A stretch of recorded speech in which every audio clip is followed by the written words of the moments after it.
भाजपा प्रदेश अध्यक्ष खाचरोद के बूथ क्रमांक 25-26 पर पहुंचे, जहां बूथ को 100% डिजिटल बूथ के रूप में बधाई दी। बूथ विस्तारीकरण कार्यक्रम के बाद पत्रकारों ने युवाओं के रोजगार के सवालों के साथ मुख्यमंत्री ने कहा कि युवा काम लेने वाला नहीं, काम देने वाला बने के जवाब में पीएम मोदी के आत्मनिर्भर की बात कही। तो वहीं मुख्यमंत्री के घर घर शराब पहुंचाने के सवाल पर बोले, सरकार आवश्यकता के अनुसार काम कर रही है। वहीं एक और बात बता दें कि नर्मदा यात्रा के दौरान रास्ते की सभी शराब दुकान बंद करा दी थी। शराब की सामाजिक बुराई पर सवाल लगा दिया कि भारतीय जनता पार्टी की सरकार की बहुत साफ और स्पष्ट नीति है। जब हम नर्मदा सेवा यात्रा कर रहे थे तब माननीय मुख्यमंत्री जी ने पूरे नर्मदा के किनारे 5 किलोमीटर तक कोई भी इस प्रकार की शराब की दुकानें नहीं होंगी, चाहे कितना ही नुकसान हो जाए, और बंद। शराब को एकदम आप कानून से चीज़ों को, इस प्रकार की जो सामाजिक बुराई है, शराब एक अगर सामाजिक बुराई है तो सामाजिक बुराई को एकदम कानून से आप नहीं रोक सकते। इसके लिए अवेयरनेस का अभियान, लोगों में जागरूकता, कई संत, कई महात्मा, कई सामाजिक संस्थाएं, कई प्रकार के लोग काम करते हैं, तो उस दिशा में प्रयास जरूरी है। सरकार भी इस काम को करती है, इसलिए कौन क्या कह रहा है ये उनका अपने व्यक्तिगत मत होते हैं। इसलिए समाज में इस प्रकार के सामाजिक अभियान चलाने में किसी को दिक्कत नहीं है, बिल्कुल होना चाहिए, हम भी चलाते हैं। तो इसलिए इस दिशा में, और आप जो कह रहे हैं कि शराब को सरकार घर घर पहुंचा रही है, ऐसा बिल्कुल नहीं है। सरकार जो आवश्यक है आज के समय के अनुरूप, उन कामों में उस प्रकार से सरकार कदम उठाने का प्रयास करे। अध्यक्ष, प्रधानमंत्री तो इस प्रकार के क्रिएटिव इनोवेटिव यूथ को मन की बात में लेकर के उनका सम्मान करना, ये सब करते हैं।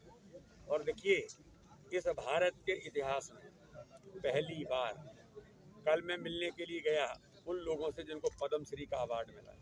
वो कौन लोग हैं?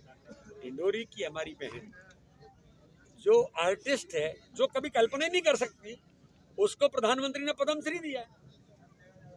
ऐसे एक नहीं, पूरे देश के अंदर इस प्रकार के काम करने वाले लोगों को अवसर देने वाली सरकार है।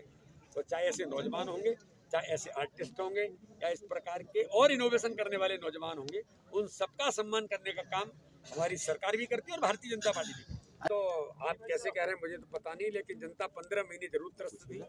लेकिन जब से माननीय शिवराज सिंह चौहान की सरकार बनी है मध्य प्रदेश के अंदर, तो उस दिन के बाद से कोरोना के संकट में भारतीय जनता पार्टी ने गरीब कल्याण की योजनाओं में, भारत के इतिहास में, मध्य प्रदेश के इतिहास में गरीबों का जीवन बदलने का काम भारतीय जनता पार्टी की सरकार में ही हुआ है।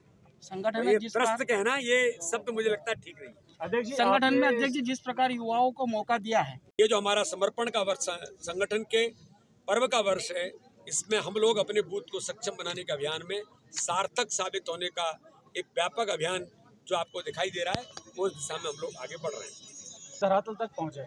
देखिए, मेरा ऐसा मानना है कि माननीय प्रधानमंत्री जी ने या मध्य प्रदेश की हमारी सरकार ने जिस प्रकार से मध्य प्रदेश नहीं पूरे देश के अंदर माननीय प्रधानमंत्री ने कोरोना के संकट में कहा कि आत्मनिर्भर भारत बनाना है। आत्मनिर्भर भारत के अभियान में इस प्रकार से क्रिएटिव इनोवेटिव जो हमारा यूथ है, वो अपने स्वयं के काम शुरू करके दूसरों को, दूसरे हाथों को रोजगार देने का भी काम करने में बड़े पैमाने पर आगे बढ़ रहा है। और माननीय प्रधानमंत्री जी स्वनिधि योजना से लेकर माननीय मुख्यमंत्री जी की कई प्रकार की योजनाओं में आज जिस प्रकार से लोग काम कर रहे हैं, आप देखेंगे रेडी पटरी वाले लोगों को भी, स्ट्रीट वेंडर्स के माध्यम से भी माननीय प्रधानमंत्री ने, माननीय मुख्यमंत्री जी ने मध्य प्रदेश के अंदर अवसर दिए हैं। इस आधार पर इस प्रकार के लोग खड़े होना कि स्वयं के